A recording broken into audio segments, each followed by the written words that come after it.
ஆவணி மாத ராசி பலன். கடகராசி, புனர்பூச நட்சத்திரம்.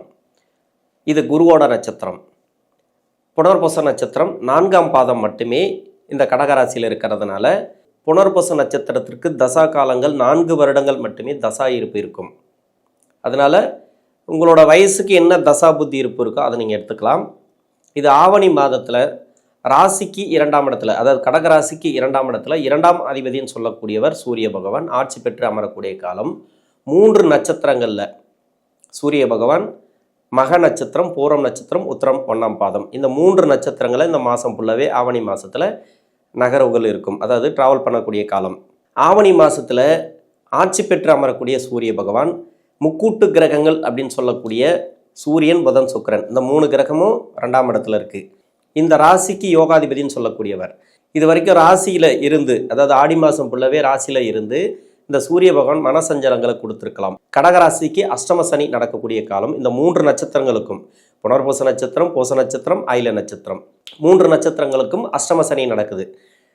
புனர்பூச நட்சத்திரத்துக்கு தசா புத்தி அடிப்படையில் இந்த ஆவணி மாதத்தில் படிக்கக்கூடிய காலங்களில் சனி தசை வரும். இந்த சனி தசை நீங்கள் கடந்து தான் ஆகணும். சனி தசை அப்படிங்கிறது படிப்பில் நிறைய டிஸ்டர்பன்ஸ் எல்லாம் கொடுத்துருக்கும். இப்போ 8ஆம் இடத்துல சனி வக்ர காலங்கள் இருக்கிறதுனால ஓரளவுக்கு ரிலீஃப் அப்படின்னு சொல்லிக்கலாம்.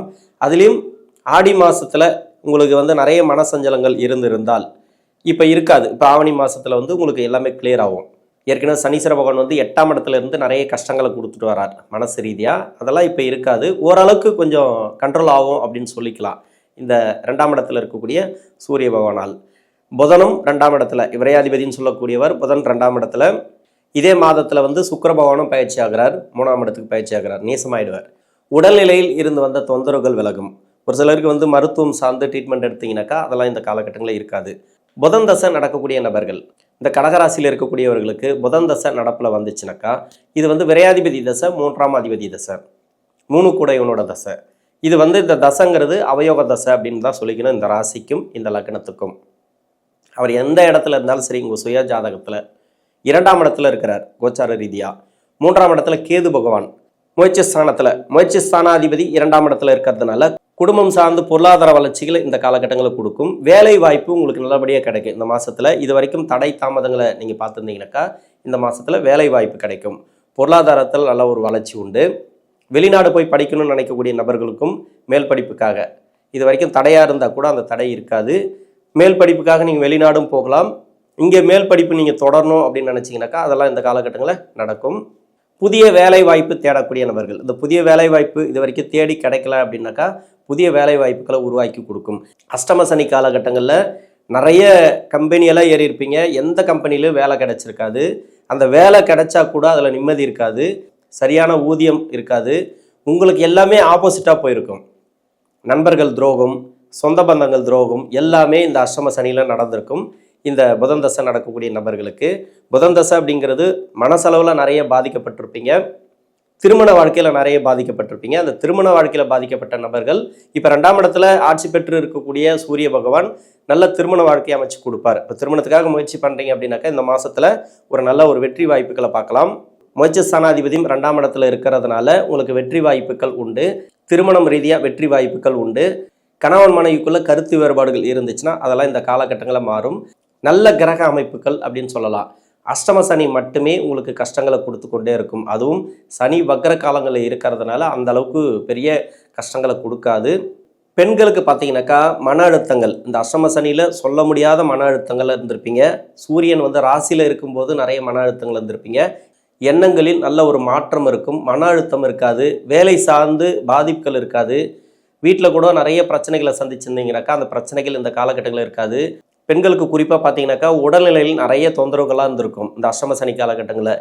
ஏன் அஷ்டம சனி நான் அதிகமாக மென்ஷன் பண்ணுறேன் அப்படின்னாக்கா இந்த காலகட்டத்தில் வரக்கூடிய பயிற்சிகள், அதாவது கோச்சார ரீதியாக வரக்கூடிய நகர்வுகள், அதாவது கிரக நகர்வுகள் அந்த அளவுக்கு பெரிய பங்களிப்பு கிடையாது, பெரிய உங்களுக்கு பலன்களை கொடுக்காது. அதை நான் வெளிப்படையாக சொல்லிடுறேன். ஏன்னா 8ஆம் இடத்துல சனி பகவான் இருந்து அஷ்டம சனியாக இருக்கும்போது எந்த ஒரு கிரக பயிற்சிகளும் அந்த அளவுக்கு பெரிய பலன்களை கொடுக்காது. ஓரளவுக்கு தான் பலன்களை கொடுக்கும். அந்த ஓரளவுக்கு பலன்களை தான் நம்ம எடுத்து சொல்கிறோம்.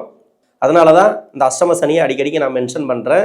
இதை நம்ம ஞாபகத்தில் வச்சுக்கணும். எப்பவுமே அஷ்டம சனி காலகட்டங்களில் எது நடந்தாலும் அது தடை தாமதங்களோட நடக்கும். ஆனால் நடக்கும், நல்லபடியாக வெற்றி வாய்ப்புகள் கொடுக்கும். உங்களுக்கு நல்ல ஒரு ஜாதக அமைப்பு இருந்துச்சு, டைம் சரியாக இருந்துச்சுனாக்கா இழுபறியாக நிறைய கஷ்டங்களை கொடுத்து மன உளைச்சல்களை கொடுத்து அதுக்கப்புறம் வெற்றி வாய்ப்பை கொடுக்கும். அது எதுக்கு இந்த வெற்றி வாய்ப்பு, இவ்வளோ கஷ்டப்பட்டு நான் அந்த வெற்றியை நான் அடையணுமா அப்படின்னு கேட்டிங்கனாக்கா அதுதான் அஷ்டம சனி அப்படிங்கிறது. இப்போ கிரக நகர்வுகளும் உங்களுக்கு நல்லா இருக்குது. 2ஆம் இடத்துல வந்து சூரியன் நல்லா இருக்குது. அதுவும் இல்லாத பார்த்தீங்கன்னாக்கா கேது பகவான் வந்து 3ஆம் இடத்துல இருக்கிறது பெரிய பிரச்சனைகளை கொடுக்காது. அவயோக கிரகங்கள் 3, 6, 10, 11 இருந்தால் சிறப்பு. ராகு பகவானும் 9ஆம் இடத்துல இருக்குது, அதுவும் ஒரு பிரச்சனைகளை கொடுக்காது குருவோட வீட்டில் இருக்கிறதுனால. குருவுடைய நகர்வுகள் பார்த்தீங்கன்னாக்கா உங்களுக்கு 11ஆம் இடத்துல லாபஸ்தானத்தில் குரு இருக்குது. இப்போ இந்த குரு பகவானும் உங்களுக்கு நல்ல ஒரு மேன்மை தான் உண்டு. இத்தனை கிரகங்கள் இருந்தும் உங்களுக்கு நல்ல ஒரு பலன்கள் கொடுக்கல அப்படின்னாக்கா அஷ்டம சனி வலுவாக இருக்குது அப்படின்னு அர்த்தம். அதனால் கவலைப்படாதீங்க.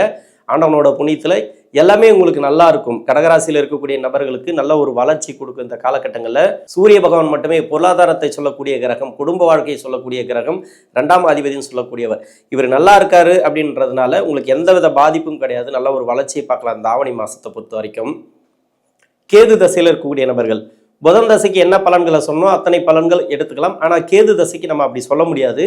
ஏன்னா புதனோட வீட்டில் இருக்கிறதுனால நம்ம அப்படி சொல்லலாமே தவிர உங்கள் சுய ஜாதகத்தில் கேது எங்கே இருக்கோ அது சார்ந்த பலன்களை கொடுக்கும்.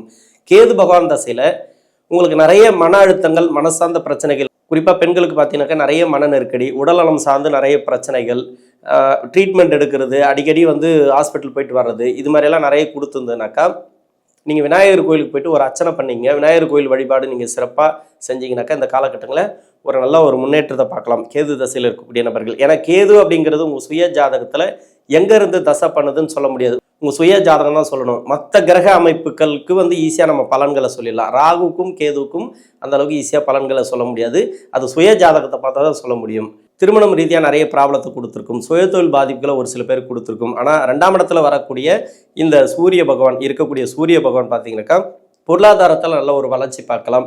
இது வரைக்கும் சேமிப்பு இல்லைனா கூட இந்த காலகட்டங்களில் சேமிப்பு உயரும். உங்களுக்கு மனநிலை கொஞ்சம் தெளிவாக இருக்கும். நல்ல எண்ணங்களை இந்த காலகட்டங்களில் வரும். உங்களுக்கு மன அழுத்தங்கள் இருக்காது. மன அழுத்தங்கள் இல்லைனாவே போதும் உங்களுக்கு, அதாவது மன உளைச்சல்கள் இல்லைனாவே ஒரு நல்ல எண்ணங்கள் கண்டிப்பாக உங்களுக்கு வர ஆரம்பிக்கும். அது சார்ந்து ஒரு நல்ல பலன்கள் உங்களுக்கு கிடைக்கும். சுக்கிர தசையில் இருக்கக்கூடிய நபர்கள், இந்த ராசிக்கும் இந்த லக்னத்துக்கும் சுக்கிர பகவான் அப்படிங்கிறது அவயோகர் தான். பெருசாக நன்மைகள் செய்யாது. உங்கள் சுய ஜாதகத்தில் எங்கே இருக்கோ அது சார்ந்த பலன்களை கொடுக்கும். அதாவது நியூட்ரலாக சுக்கிர பகவான் வேலை செய்யும். அஷ்டம சனி நட்பு கிரக தசை தான் சுக்கிர தசை அப்படிங்கிறதுனால 2ஆம் இடத்துல இருக்கக்கூடிய சூரிய பகவான் பொருளாதார வளர்ச்சி இந்த காலகட்டங்களுக்கு கொடுக்கும். குரு பயிற்சி அப்படிங்கிறது பார்த்தீங்கன்னாக்கா 11ஆம் இடத்துல குரு பயிற்சியான பிறகு நிறைய மாற்றங்களை உங்களுக்கு கொடுக்கல, நிறைய நல்ல பலன்களை கொடுக்கல. இந்த காலகட்டங்களை கண்டிப்பாக கொடுக்கும். இந்த சூரிய பகவான் வந்து 2ஆம் இடத்துல இருக்கக்கூடிய காலம், ஆட்சி பெற்று இருக்கக்கூடிய காலம், பொருளாதார வளர்ச்சி உண்டு. கடன் பிரச்சனை ஒரு சில பேருக்கு தீரும். இந்த சுக்கிர தசையில் பார்த்தீங்கன்னா நிறைய பேர் கடனில் இருப்பாங்க. ஏன்னா 6ஆம் இடம் வந்து உங்கள் சுய ஜாதகத்தில் சம்மந்தப்பட்டு சுக்கிர தசை பண்ணிச்சுனாக்கா கடன் அமைப்பு கொடுத்துருக்கும், நோயை கொடுத்துருக்கும், இல்லை வழக்குகளை கொடுத்துருக்கும். இந்த வழக்குகள் எதுவாக இருந்தாலும் சரி இந்த காலகட்டங்களில் தீர்வுக்கு வரும். நோய் நொடி எதனா இருந்தாலும் சரி, உங்களுக்கு நிறைய முறை சொல்லிட்டு ரிப்பீட்டட் வார்த்தை வருது அப்படின்னு தவறாக எடுத்துக்கொள்ள வேண்டாம். ஒவ்வொரு தசைக்கும் எல்லாத்தையும் நம்ம சொல்லி ஆகணும். அதனால் கடன் பிரச்சனைகள் ஒரு சில பேருக்கு தீரும். நோய் நொடி, வம்பு வழக்குகள் இது எல்லாமே ரிலீஃப் ஆகக்கூடிய காலம் அப்படின்னு சொல்லலாம். உங்கள் வீட்டில் வந்து சுப விசேஷங்கள் அதிகமாக நடக்கும். சுக்கிர தசையில் வீடு வாங்கக்கூடிய யோகம் ஒரு சில பேருக்கு உண்டு இந்த நேரங்களில். ஏன்னா ப்ராப்பர்ட்டி சேர்க்கை அப்படின்றது ஒன்று சுக்கிர தசையில் கிடைக்கும். அது இந்த ஆவணி மாதத்தில் கூட உங்களுக்கு கிடைக்கலாம். ஆவணி மாதத்தில் கிரக அமைப்புகள் இந்த கடகராசிக்கு நல்லா இருக்குது. அஷ்டம சனியில் கூட நிறைய போராடுவீங்க. ஒரு இடம் கிடைக்கும், அந்த இடத்த வந்து வாங்கணும் அப்படின்ட்டு முயற்சி பண்ணால் கூட வேற ஆள் வந்து வாங்கிட்டு போயிடுவாங்க. ஒரு நல்ல இடம் மிஸ் ஆகும். அது மாதிரி நிறைய வந்து போகும் இல்லையா, அதெல்லாம் வந்து ப்ராப்பர்ட்டி சேர்க்கை இந்த காலகட்டங்களில் உண்டு. நல்ல ஒரு வளர்ச்சியை நீங்கள் இந்த நேரங்களை பார்க்கலாம். உடல்நிலை தொந்தரவுகள் ஒரு சில பேருக்கு விலகும். நோய் நொடி பிரச்சனைகள் எதுவாக இருந்தாலும் சரி இந்த காலகட்டங்களில் நல்ல ஒரு வளர்ச்சியை பார்க்கலாம். திருமணத்துக்காக நீங்கள் முயற்சி பண்ணியிருப்பீங்க உங்கள் வாரிசுகளுக்கு, அது திருமணம் சார்ந்து நிறைய நெருக்கடிகளை கொடுத்துருக்கு. இந்த டைமில் நிறைய தடை கொடுத்துட்டே இருக்கும், தள்ளி போயிட்டே இருக்கும். சூரிய பகவான் 2ஆம் இடத்துல இருக்கும்போது, அதாவது இது வரைக்கும் இருந்த தடைகள் இருக்காது. குடும்பத்தில் வந்து நல்ல ஒரு வளர்ச்சியை பார்க்கலாம். திருமணம் ரீதியாக ஒரு வளர்ச்சி உண்டு. பொருளாதார ரீதியாகவும் வளர்ச்சிகள் உண்டு. இந்த சுக்கிர தசையில் இருக்கக்கூடிய நபர்கள், சூரிய தசை நடக்கக்கூடிய நபர்கள், சூரிய தசை அப்படிங்கிறது சொல்லவே தேவையில்லை. உங்கள் ராசிக்கும் உங்கள் லக்னத்துக்கும் யோக தசை, அத்தனை நல்ல பலன்களும் உங்களுக்கு உண்டு. ஏன்னா சூரிய தசையில் அஷ்டம சனியாக இருக்கும்போது நிறைய கஷ்டங்களை அனுபவிச்சிருப்பீங்க. கடன் பிரச்சனைகள் அதிகமாக கொடுத்துருக்கும். நிறைய நோய் நொடி பிரச்சனைகளை அதிகமாக கொடுத்துருக்கும். சுயத்தொழில் பாதிப்பு இந்த காலகட்டங்களில் உண்டு. ஏன்னா இப்போ 2ஆம் அதிபதினு சொல்லக்கூடியவர் குடும்ப பொருளாதாரத்தை சொல்லக்கூடிய கிரகம் தசையாக வரும்போது அஷ்டம சனி வந்துச்சுன்னு வச்சுங்களேன், குடும்பத்தில் யாருக்காவது வந்து கடன் வாங்கியிருப்பீங்க இல்லையா, அந்த கடன் இந்த மாதத்தில் அடைப்பீங்க. ஒரு சின்ன வட்டி கட்டியாவது முடிப்பீங்க உங்கள் வருமானத்துக்கு ஏற்ற மாதிரி. வீட்டில் வந்து யாருக்காவது வேலை கிடைக்கும், புதுசாக வேலை தேடக்கூடிய நபர்களுக்கு வேலை கிடைக்கும். திடீர் மாற்றங்கள் உண்டு, இடமாற்றங்கள் உண்டு. வேலை செய்யக்கூடிய இடங்களில் வந்து இடமாற்றங்கள் உண்டு இந்த மாதத்தில். அஷ்டம சனியில் நிறைய கஷ்டப்பட்டிருந்தீங்கனாக்கா, நிறைய பொருளாதார ரீதியாக இப்போ வந்து காசு கொடுத்து ஏமாந்துருப்பீங்க யார்கிட்டையாவது போயிட்டு, அந்த காசெல்லாம் திரும்பி வரும். யார்கிட்டையாவது கடன் வாங்கியிருப்பீங்க, கொடுக்க முடியாமல் நிறைய கஷ்டப்பட்டுருப்பீங்க, அந்த கடனை திருப்பி கொடுப்பீங்க. கடன் வாங்கியும் சரி நீங்கள் கொடுக்க முடியலனா கூட ஒரு வட்டி கட்டியாவது முடிப்பீங்க இந்த மாதத்தில். ஓரளவுக்கு தெளிவான எண்ணங்கள் பிறக்கும், மன அழுத்தங்கள் இருக்காது. இந்த சூரிய தசையில் இருக்கக்கூடிய நபர்கள் ஆட்சி பெற்று அமரக்கூடிய காலம் அப்படின்னு சொல்லலாம். இந்த லக்னத்துக்கு ஓகே. வேறு லக்னமாக இருந்து அவயோகராக இந்த சூரிய தசை வந்தால் கூட அஷ்டம சனி அப்படிங்கிறது வந்து பார்த்தீங்கன்னாக்கா 8ஆம் இடத்துல சனி வக்கரமாக இருக்குது. அதாவது கொஞ்ச காலம் ரிலீஃப் உங்களுக்கு, அஷ்டம சனி கிடையாது அப்படின்னு நம்ம எடுத்துக்கலாம். இந்த டைமில் ஓரளவுக்கு பொருளாதார வளர்ச்சி இந்த சூரிய தசையில் இருக்கக்கூடிய நபர்கள் பார்க்கலாம்.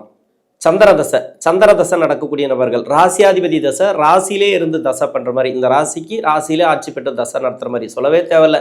அஷ்டம சனி வந்த பிறகு உங்களுக்கு சொல்ல முடியாத துயரங்கள், சொந்த பந்தங்களை நிறைய நெருக்கடிகளை அதிகமாக கொடுத்துருக்கும். சந்திர தசை அப்படின்னாவே மன நெருக்கடி தான் அதிகம், மனக்குழப்பங்கள் தான் அதிகம். ஏன்னா சந்திரன் அப்படிங்கிறது மனசை ஆளக்கூடிய கிரகம். இது வந்து இந்த நட்சத்திரக்காரர்களுக்கு அஷ்டம சனியாக 8ஆம் இடத்துல சனி போகும்போது மனசு சார்ந்த பிரச்சனைகள் அதிகமாக உண்டு. லவ் சம்மந்தப்பட்ட பிரச்சனை, இது வந்து வயதான காலகட்டத்தில் கூட தவறான உறவு முறைகளில் நிறைய பிரச்சனைகள், கணவன் வந்து பிரிஞ்சு போகிறது, மனைவி பிரிஞ்சு போகிறது, துரோகங்கள், நம்பிக்கை துரோகங்கள், நண்பர்களுடைய துரோகங்கள், சொந்த பந்தங்களோட துரோகங்கள், கடன் அமைப்பு வந்து அதாவது கடன் வாங்கி கொடுக்க முடியாமல் இருக்கிறது, அதாவது கடன் கொடுத்து வராமல் இருக்கிறது, ஏமாற்றங்களை நிறைய பார்த்துருப்பீங்க இந்த சந்திர தசையில் இருக்கக்கூடிய நபர்கள். ஏன் சந்திர தசைக்கு இவ்வளோ சொல்கிறேன் அப்படின்னாக்கா, நீங்கள் தெளிவான எண்ணங்களே இருக்காது உங்களுக்கு இந்த சந்திர தசையில். மனக்குழப்பங்கள் தான் அதிகமாக இருக்குது. இதை எடுக்கலாமா, அதை எடுக்கலாமா, இதை எடுத்தோம் இது செய்யலாமா, இதில் வெற்றி கிடைக்குமா, தன்னம்பிக்கை அப்படிங்கிறது ஒன்று வரவே வராது இந்த சந்திர தசையில். அதனால தான் இந்த அளவுக்கு பிரச்சனைகளை கொடுக்குது. அதிலே அஷ்டம சனியாக வந்த பிறகு சொல்ல முடியாத துயரங்கள் இந்த காலகட்டங்களில் உண்டு. கொஞ்சம் கவனமாக செயல்படக்கூடிய காலம் அப்படின்னு சொல்லலாம். ஏன்னா அஷ்டம சனி அப்படின்றதுனால சந்திர தசை உங்கள் ராசிக்கு 8ல் சனி, சனிக்கு 6ஆம் இடத்துல சந்திர பகவான். இப்போ வந்து பார்த்தீங்கன்னாக்கா நிறைய கடன் அமைப்பை கொடுக்கக்கூடிய காலம் அப்படின்னு சொல்லலாம். கொஞ்சம் கவனமாக இருங்க இந்த சந்திர தசையில் இருக்கக்கூடிய நபர்கள். எல்லாத்துக்குமே நம்ம பாசிட்டிவாக சொல்லணும்னு கிடையாது. ஏன்னா தசா புத்தி பலன்கள் சொல்லும்போது எந்த தசையில் இந்த அஷ்டம சனி அப்படிங்கிறது ஓரளவுக்கு வளர்ச்சிகளை கொடுக்கும் அப்படிங்கிறத நம்ம சொல்லலாம்.